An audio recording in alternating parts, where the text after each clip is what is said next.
Boom, boom. Boom, boom. Boom, boom. Boom, boom. I. This is like my first official car talk, no?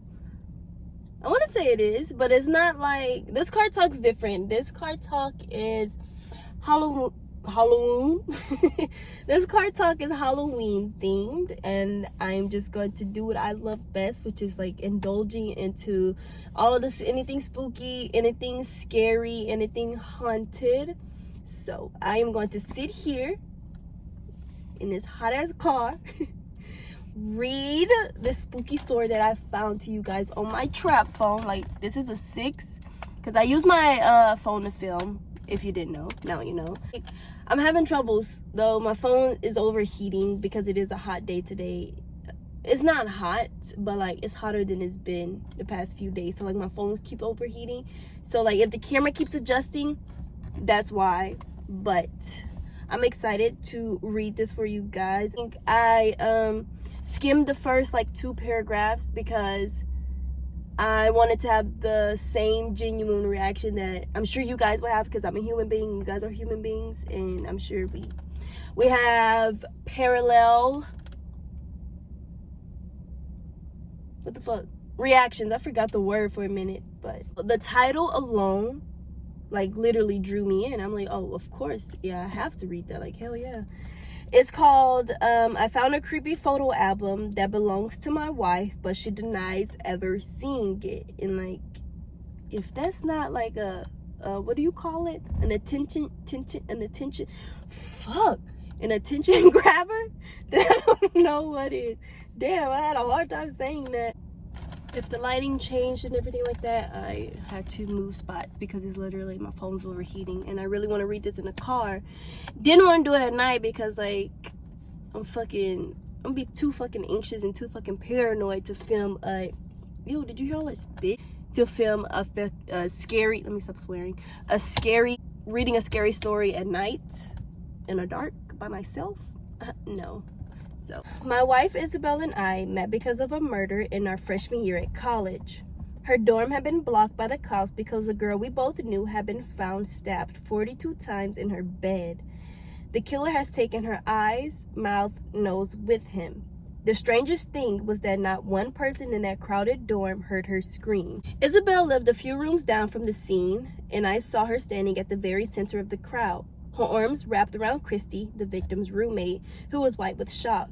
They looked terrified and still in their pajamas, but Isabel turned and her blue eyes met mine. Something in her gaze was so sad and scared that I knew right then in that moment I needed to protect her. I went up and asked if I could help in any way, and ended up spending that day helping Isabel look after Christy. After that, we were pretty much inseparable. I was there for her when the police announced that they were trying to search for the killer but had no leads. He struck again a few towns over, exact same MO. And then again, a town over from there. The press began to call him the college butcher. Isabel spent more time in my room after that. She was majoring in literature, so I found notes strewn across the room and about everything from Dante's Inferno to Austen's Pride and Prejudice. I didn't mind though. Isabel was beautiful, kind, and funny, and someone who had lived a very normal life until that point. So I can understand the shock. She loved her parents, had 2 younger sisters, and the first time I met her parents for Christmas, I almost resented my own parents for not welcoming me nearly as warmly as the family welcomed us into their home. It was perfect, too perfect, and I should have been smarter, wiser, but I was young, stupid, and deeply in love. We got married a few years after college, after I had got a job as a software developer, and she had got a job working as a teacher at the local high school. We bought a house in a quiet, safe neighborhood, safe town, and for a while, everything seemed so good.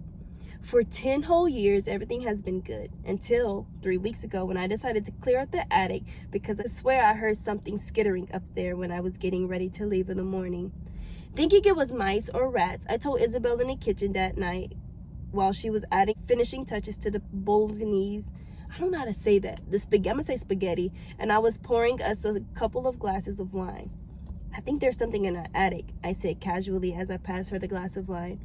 I'm gonna go give it a clear out and see if it's a rat or something. When she said nothing, I looked at her face. It was completely pale and she was staring at me with something I could not place in her eyes. It wasn't fear, it was something else.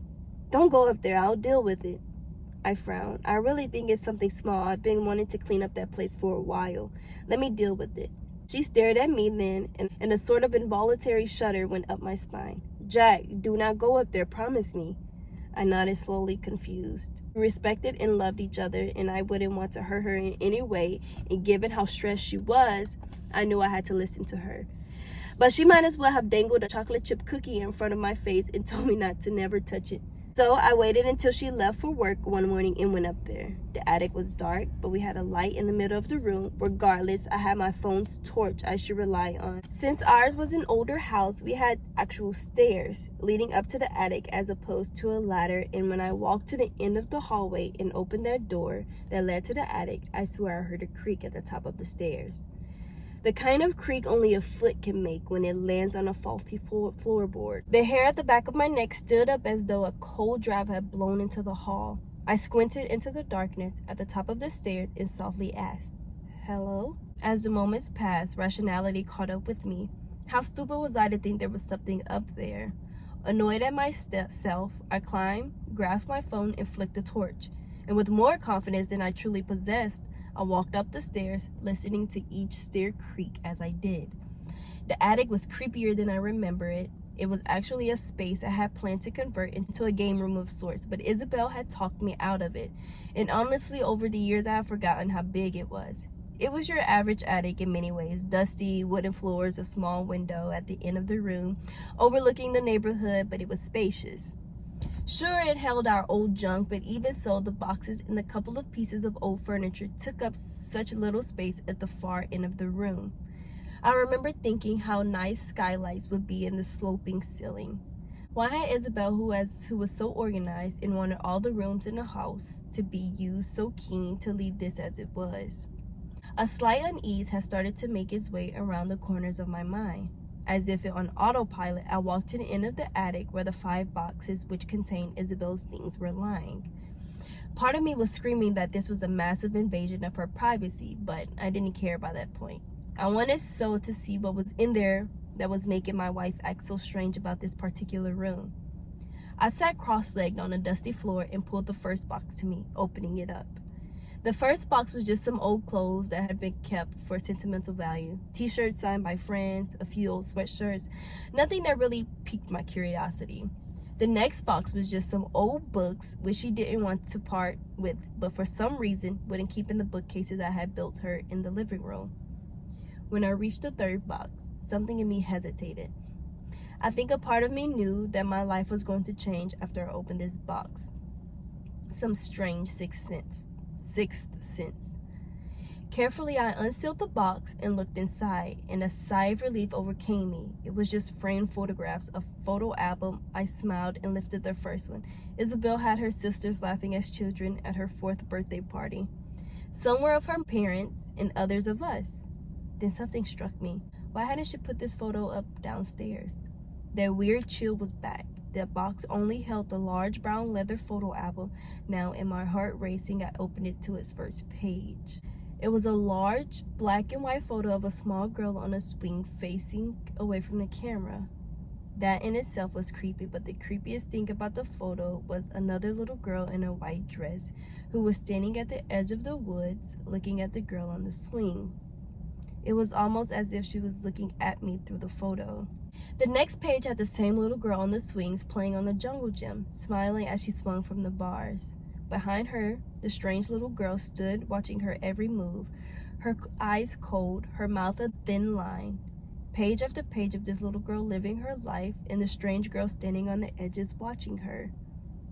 As the girl grew up, I recognized her to be Isabel, and the girl watching her looked like her, a darker, angrier version of her. I swallowed hard, watching my wife's doppelganger grow closer, seeing photos of her in my room with the shadow of herself watching her. My vision swam and I felt sick. Snapping the album shut, I wedged it under my arm and fled the attic, taking the stairs 2 steps at a time down the attic. As I closed the door and leaned my head against it, I took a slow, shuddering breath. What the fuck was going on? That evening, I waited up for my wife to come home at the kitchen table, nursing my strongest whiskey in my hands as she walked in the kitchen door. "Hi, hun," she greeted me with a kiss and dumping the shopping bags full of groceries on the table. "How was your day?" I paused and slowly cleared my throat. I found it, Isabel. I'm going to leave it there. I'm excited. I'm really anxious. Not anxious. What's the word? I guess excited to finish the story. To make it fair, I'm not going to read on. So that way we can, like I said, I want to have the same reactions. I want to be on the same page as you guys, even though I don't know what happened by the time you guys see this video. But I'm excited. This car is getting really fucking hot. I need to fuel my body with some food because I'm starving. I am tired of coffee. I need to drink some more fluids to hopefully pass this cold by next video. I don't sound as stuffy. Yeah, so make sure to subscribe to my channel, give this video a like, share it with your friends. All my other socials, my TikTok and Instagram, which is like, when I say other socials, that's all like my other socials. Like, I don't really post nowhere else. I have a Twitter, but like I don't really tweet. Anyway, all my other socials are down in the description box below. It's cutting me off, but I will see you guys next Wednesday with a new video.